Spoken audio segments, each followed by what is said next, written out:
তরমুজের কিভাবে গাছ লাগানো হয় বা কিভাবে পলি দেওয়ানো হয়, কিভাবে চারা করে তরমুজের, এগুলো আজকে আপনাদের চক্ষে দেখাবো। চলেন দেখে আসি, চলেন আসেন। আমার এখানে কিছু বাইরে আছে, তারা পলি করতেছে, তরমুজের পলি করতেছে, চারা দিতেছে, ওই করতেছে, বুঝছেন?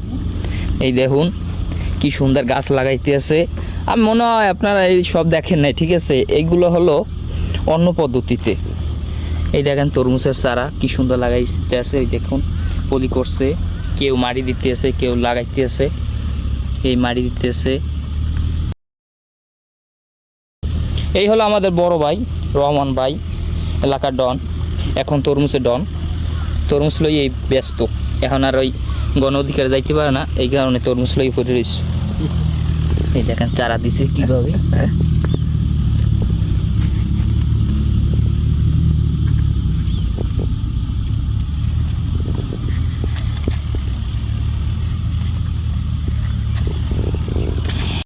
আপনারা ওই ভিডিওতে কি দেখছেন? ওই ভিডিওতে দেখছেন যে একজনে আটি দেয় আর একজনে মাটি দেয়, নাকি এরকমই তো দেখছেন ভিডিওটায়।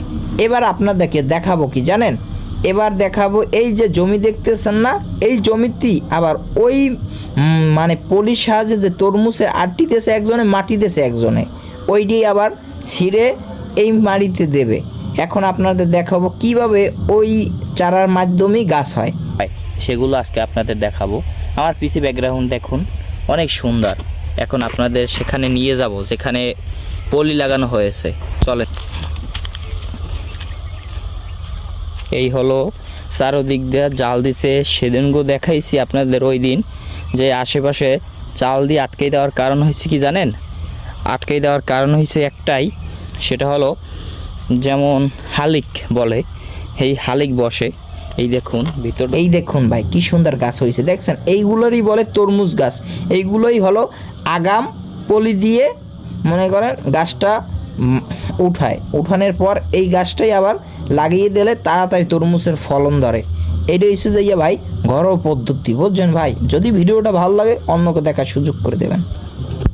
একদল পাখি, কিছু কচুরি পানা সেখানে দাঁড়িয়ে আছে, তাই অনেক দূর থেকে আসলাম। দেখি পাখিগুলো দূরে বা ধারে থাকলে কেমন লাগে। দেখুন তুই এই পাখিগুলো চেনেন কিনে উঠতেছে, ওই যাচ্ছে, কিছু কিছু থাকছে, উফ কিছু আছে আবার কিছু চলে গেছে, এককাল সব চলে গেছে।